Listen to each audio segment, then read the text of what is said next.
Cancer sucks, deep divers. I don't know any other way to say it. It's the worst. An estimated 1 in 3 women and 1 in 2 men in the United States will develop cancer in their lifetime. The unfortunate truth is that at some point in our lives, cancer is going to get us, directly or indirectly.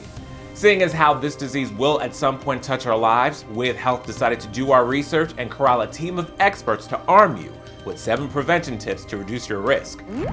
While there are a number of factors involved in the development of cancer, lifestyle choices also make up a large part. According to the American Cancer Society, more than 4 in 10 cancer cases are linked to lifestyle factors you can change. The following lifestyle changes are small enough for everyone to do in their daily lives. Don't smoke. Just don't do it.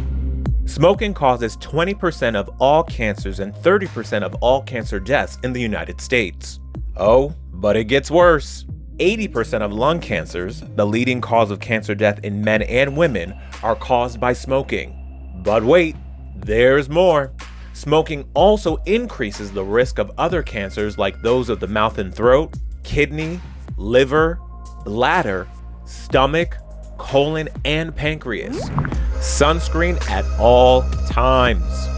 Skin cancer is one of the most common forms of cancer in the United States, according to the CDC, with 4.3 million adults treated yearly. Just 15 minutes of unprotected sun exposure can increase your likelihood of developing cancer. But are we wearing enough? When it comes to sunscreen, basically no one is wearing enough. The CDC recommends wearing a broad spectrum sunscreen of SPF 15 or higher before going outside. Now, I recommend the Elta MD SPF Broad Spectrum 46. I've been using it for years and swear by it, even on cloudy days, because the sun's harmful rays are still very present. Now, here's where it gets a little complicated. The CDC also recommends reapplying your sunscreen every 2 hours, and wait for it, after swimming, sweating, or even toweling off. Now, most of us just aren't doing that. We just sunscreen our faces once a day and call it a day. But it's important to cover your entire body, especially the parts exposed to the sun, like your chest, neck, and hands. It won't be perfect, but do your best.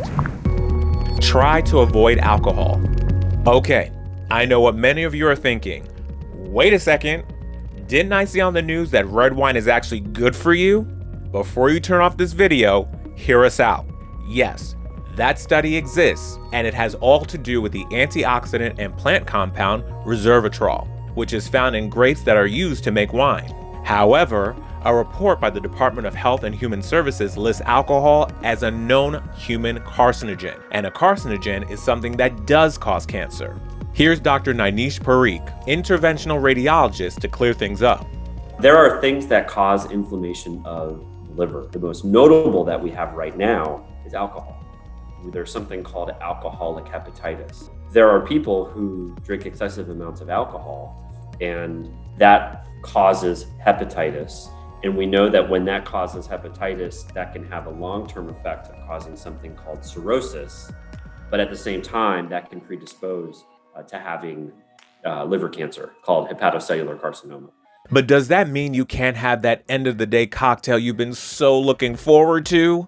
Experts recommend an average of 1 drink or less per day for women and 2 drinks or less a day for men. I repeat, one more time for the cheap seats. Anyone and everyone can make these small lifestyle changes that have the potential to make a lasting effect on preventing cancer. Hands off the processed meats. The International Agency of Research on Cancer classifies red meat as, quote, probably carcinogenic to humans, and processed meats as, quote, carcinogenic to humans, stating there is sufficient evidence that processed meats cause cancer in people. Experts agree the nitrates in processed meats are what triggers cancer. So nitrites are added to processed foods to keep them fresher. And that includes foods that we all think are safe, such as deli meats, like your deli turkey, which we would think would be a healthy alternative to other foods. Will a couple pieces of bacon or sausage links kill you? Probably not, but it's best to limit your intake as much as possible. Get moving.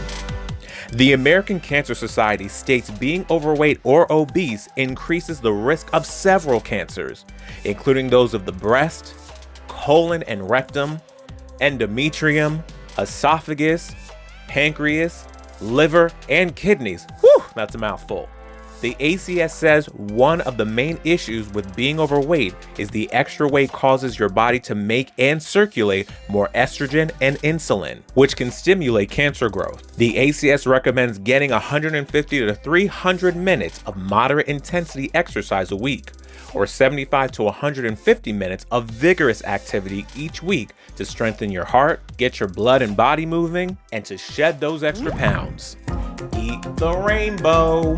Even though there is no specific diet that can prevent cancer, the American Cancer Society suggests the following to lower your risk: foods high in vitamins, minerals, and other nutrients, low-calorie foods that help you get to and stay at a healthy body weight, a colorful variety of vegetables, especially your dark leafy greens, red and orange veggies, fiber-rich beans and peas, a colorful variety of fruits, whole grains, and brown rice. What all these foods have in common is that they reduce or don't contribute to inflammation in your body.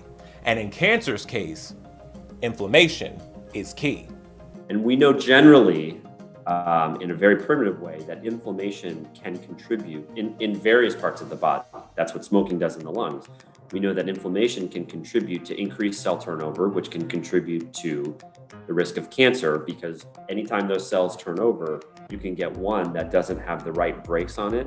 And instead of turning over normally, it just starts growing. And that's where we get cancers.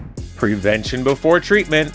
One thing experts can agree on is catching the presence of cancer early is the best line of defense in the ability to treat and eradicate cancers of all forms. That includes regular screenings with your doctor, self-examinations, and knowing your family history. Taking an active role in your health is the most important preventive measure. It's important for everybody to do their own part. Not only do you want to focus on prevention and screening, you also want to focus on your own awareness. Seeing your doctor, doing the things your doctor tells you to do, understanding what those things might be, and when you do have questions, asking a trusted source. Trusted resources like health.com. Hello, I don't do this for my health people. We are not saying these are cures at all, or that they have a 100% success rate. We would never say that, because we also have to consider the many genetic and environmental factors that play a role. But by taking these small itty-bitty action steps to prevent cancer, you can be making all the more difference in the development and treatment of cancer. I don't know about you, but I like those odds. Thank you guys so much for watching. If you like this video, make sure to share with your friends and subscribe. I'm Buki Lekbere, and I'll see you guys next time. Stay healthy, deep divers.